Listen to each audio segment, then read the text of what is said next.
kula dherekaken manungku puja miwah muji syukur dhateng Gusti ingkang Maha Welas saha Maha Asih.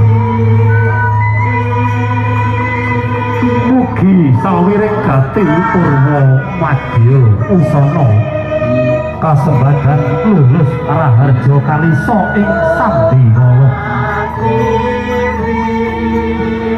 Nuwun para pinisepuh, para sesepuh, para pepundhen ingkang tansah sinuba ing pakurmatan.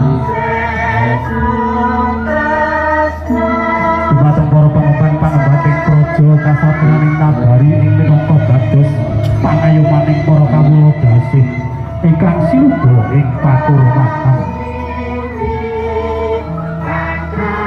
Sumrambahipun dumateng para warga Sentana owah Kadhawandawa